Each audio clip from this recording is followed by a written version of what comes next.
15 বছর পর কন্যা সন্তান হওয়ায় খুশিতে গাড়িতে ফুল সাজিয়ে বাড়িতে নিয়ে এলেন সদ্যজাতকে। কন্যা সন্তান হওয়ায় খুশি পরিবারের সদস্যরা। রীতিমতো গাড়ি সাজিয়ে অভিনব পদ্ধতিতে নার্সিংহোম থেকে সদ্যজাতকে নিয়ে এলেন বাড়িতে।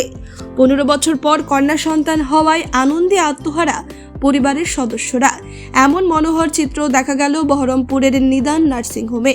জানা গিয়েছে, হরিহরপাড়া থানার অন্তর্গত ডাঙ্গাপাড়া লোচনমাটি গ্রামের বাসিন্দা রফিকুল মণ্ডলের স্ত্রী দিলরুবা খাতুনের 15 বছর পর কন্যা সন্তান হয়েছে। আর সেই খুশিতে পরিবারের সদস্যরা গাড়িতে রীতিমতো ফুল সাজিয়ে বহরমপুরের নিদান নার্সিংহোম থেকে সদ্যজাত এবং মাকে গাড়িতে নিয়ে যাওয়ার অভিনব চিত্র দেখা গেল মুর্শিদাবাদ জেলার বহরমপুরের নিদান নার্সিংহোমে। হয়েছে। আচ্ছা, এই গাড়ি সাজিয়ে নিয়ে যাচ্ছেন কেন আজকে মেয়েকে? আমার মেয়ে হয়েছে, তার জন্য খুশিতে। আচ্ছা, কতদিন পর মেয়ে এসেছে? মেয়েটা হয়েছে 15 বছর পর। আর দীর্ঘ 15 বছর পরে দাদার ঘরে কন্যা সন্তান এসছে, তাই আজকে অভিনব পদ্ধতিতে দাদা ফুলের গাড়ি সাজিয়ে স্ত্রীকে ও মেয়েকে বাড়ি নিয়ে যাচ্ছে।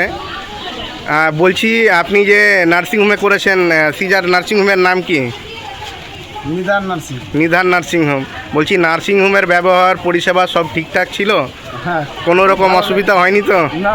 দাদা আনন্দতে আত্মহারা, কেঁদে ফেলছে। সত্যি অনেক খুশির ব্যাপার। দীর্ঘ 15 বছর পর পরিবারে একটা কন্যা সন্তান এসছে। আপনাদের যে ডাক্তারবাবু করেছেন, ডক্টর এইচ.এম. মোহাত্তিসিদ আলম, স্যার কি ঠিকঠাক ছিল? হ্যাঁ, খুব। স্যারের দিক থেকে আমরাও তো জানি স্যার যথেষ্ট বন্ধুত্বপূর্ণই পেশেন্টের সঙ্গে ব্যবহার করেন। ওভারঅল সব দিক থেকে আপনি খুশি তো? হ্যাঁ। অবশ্যই আমরাও দেখতেও পাচ্ছি যে দাদা এতটাই খুশিতে আত্মহারা যে দাদা কেঁদে ফেলছে। আচ্ছা, একটু আপনার ওয়াইফের সঙ্গে কথা বলেন। দিলরুবা বিবি, মেয়ে কতদিন পর এলো পরিবারে?